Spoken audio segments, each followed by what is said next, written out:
Now, all eyes are on who could replace Waltz, and Fox News is told more firings could be coming. Let's bring in Alex Gray, former chief of staff of the White House National Security Council under the first Trump administration. Alex, you maintain ties with the folks who were still there. Was it just Signalgate for Mike Waltz that eventually pushed him out the door, or were there other things as well?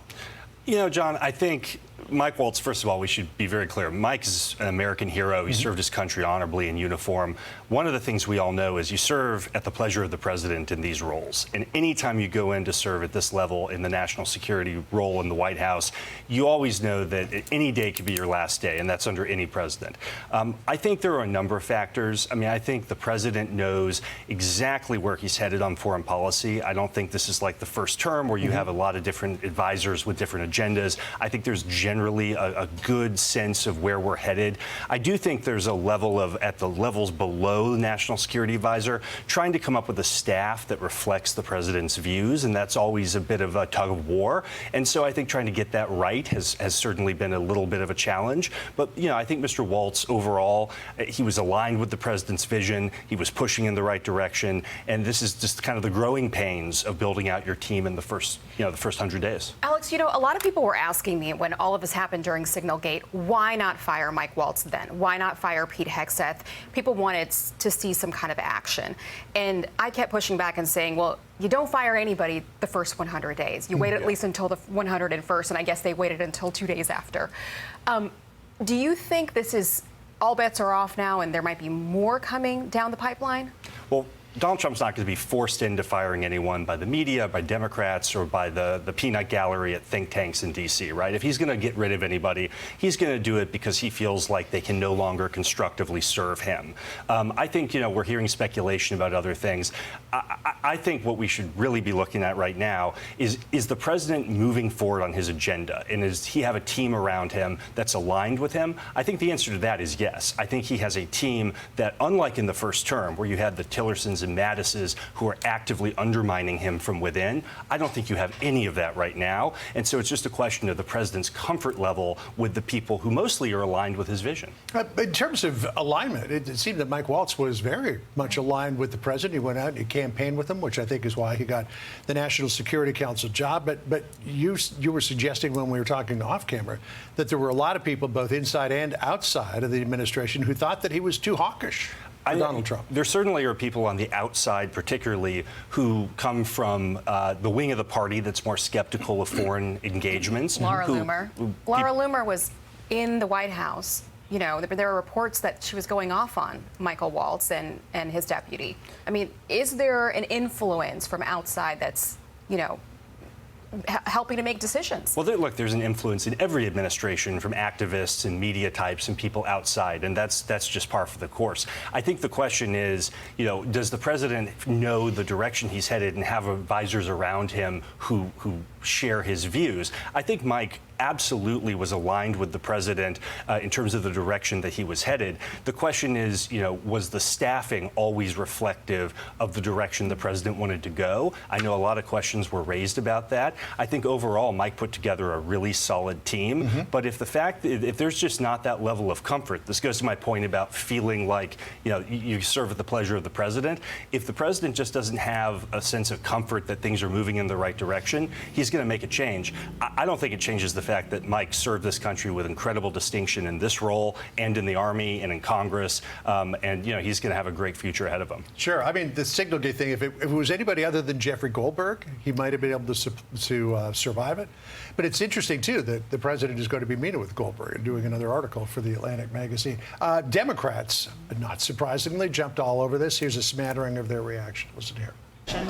I think he is the first of a number who will go if we're fortunate, because this national security establishment is an abject failure, beginning with Hegseth. I'm not surprised that there is turmoil after the Signalgate fiasco, but I think there's a lot more.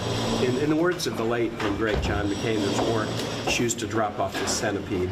So there may be more shoes to drop at the White House. We don't know at this point. But speak to what Blumenthal said about this national security team being an abject failure. That that would not seem to comport with reality. Yeah, the Democratic Party of Jake Sullivan and Tony Blinken really should not be casting stones at anybody. I mean, look, this is an administration that has had more success. You want to talk about what this originated with, the Houthis. They've done more to take out the Houthis in 100 days than Joe Biden did in 4 years. So let's, put all the noise aside for the Democratic senators to be talking about somehow there's a national security team in disarray, when at this point in the administration, they'd already started conceding to Russia on Nord Stream. And I mean, you look at the abject failures at this point in the Biden administration, there is no comparison. I mean, for example, the tipping point for Waltz was Signalgate and accidentally inviting in a journalist. Whereas look at what happened in Afghanistan and Abbey Gate, and no one was held accountable for that. Well, this is my point, John. We're talking about kind of outside factors. People criticizing staffing, Signalgate. The substance of Donald Trump's foreign policy is the foreign policy Americans voted for. It's peace through strength. It's actually projecting American power to uphold our interests on the world stage. That's what he campaigned on. That's what people are getting. And who sits in what organizational box really is ancillary to whether we're going to accomplish those objectives. So you're still pretty plugged in. Are you hearing any names so far? It's so fresh and so new, but I mean, who might replace Mike Waltz? Look, I mean, you've got to think about people like Ambassador Rick Grinnell. You've got to think about people like Steve Witkoff, the president's special envoy for everything. You've got to look at people. You could see folks, as much as I would hate it, people like my old boss Robert O'Brien. As much as I hate to lose him in the private sector. I mean, there are a number of people out there, I think, who are being talked about for different things. I think the president. This is the difference from the first term. He has a huge opportunity to pull people with lots of credentials, lots of experience, pull them into this organization. And there's not going to be, like there was last time, there's not going to be people undermining him from inside the perimeter. And so I think whoever he chooses, he's going to have a lot of great options. Any chance he could possibly go back to Michael Flynn? I know that a number of people in the base would love to see that happen, but he may be too controversial. Well, anything's possible, but I think the key is whether it's Grinnell, whether it's Witkoff, whether it's a Devin Nunes, whether it's any of these people, he has a huge opportunity to pull people who he trusts, who have proven track records, and who, the key thing in National Security Advisor, do you share the president's views, and is the president comfortable with you? And I think that, unlike last time, he's got a lot of options. I was just going to say, this is a different president, too, from the first term. I mean, you remember it was a revolving door. We're at the White House. How could I forget? And this time he went around, through 4 national security at least advisors. just watching him on the campaign trail in the past couple of weeks here, the first 100 days, far more patient, forgiving. I can't imagine that this decision came lightly or in a rash way. Probably took a long time to get here.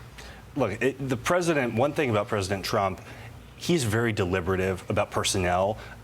Despite the "you're fired" image, the president doesn't like to do this unnecessarily, and he takes these roles very seriously, and he makes decisions with all deliberation and with diligence.